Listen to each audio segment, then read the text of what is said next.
Do I really need to make this video? I do? Okay then. First things first, if you've never watched any of my videos before, this isn't really going to be for you. Watch something else I've made and then come back.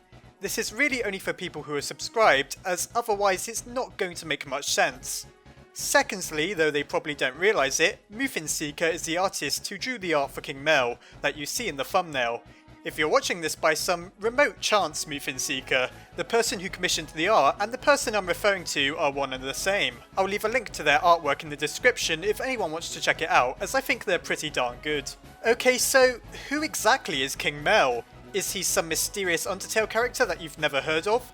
Or is he just that annoying guy who Underlab keeps pinning in the comments?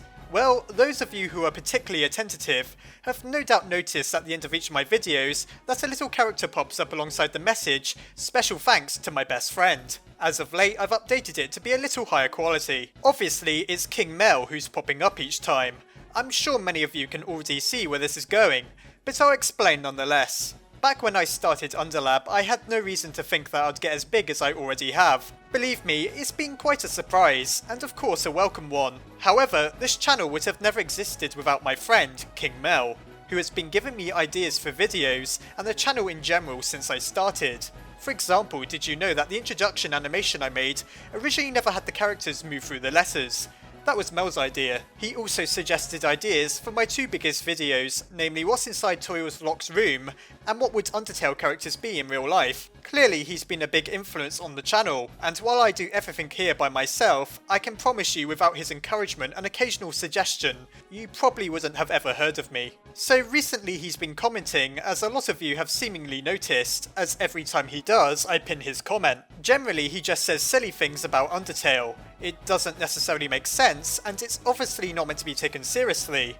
You know, kind of like that channel known as Underlab. I pin his comments not because he asks me to, but because we find all the responses he often gets to be rather humorous. However, I've noticed a recent trend that's so absolutely ridiculous that it provokes me to make this video. Here's a small sample of some of the truly bizarre replies Mel has been receiving. "I want to die now, you terrible..." Yeah, I'm not going to finish that. "Kill yourself, Under..."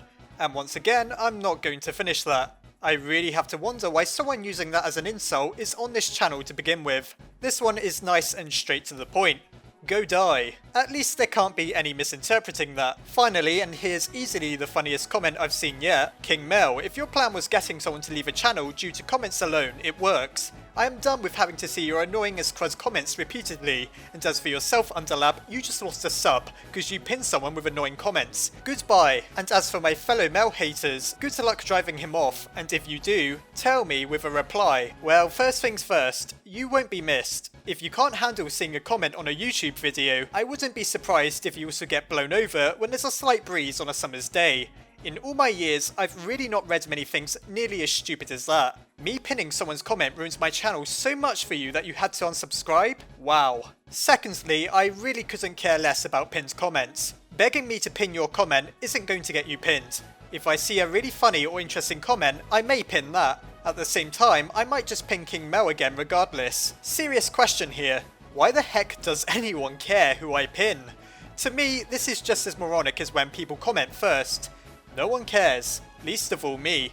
Are people seriously envious that I choose to pin someone else? I'm sorry folks, but we all know that's really quite pathetic. Thirdly, oddly enough, I'd appreciate it if people stopped giving my best friend death threats. I know most replies to Mel are just meant to be silly as well, or otherwise playing along. However, some replies seem genuinely malicious, and though I have very little of it to begin with, it's really killed all faith I have in humanity to know that people are ready to threaten someone with death just because a YouTuber put their comment at the top. People like that should seriously seek help, and I'm not just saying that to be insulting. I am actually concerned for the mental health of people like that. Also, if you haven't noticed, this is meant to be a family-friendly channel.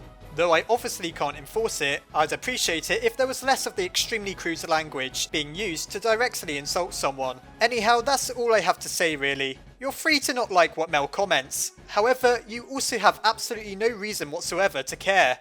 If you like this channel, please at least respect King MEL, because without him it wouldn't exist. And finally, to the 99% of you who are perfectly normal and wouldn't give someone death threats for leaving an innocent comment on a video, I'm sorry I just had to explain what's obviously common sense to anyone ordinary. At the same time, I hope you find how absurdly some people have been responding to MEL just as funny as I do. Thanks for watching. Try not to burst a blood vessel because I didn't pin your comment, and I'll see you next time.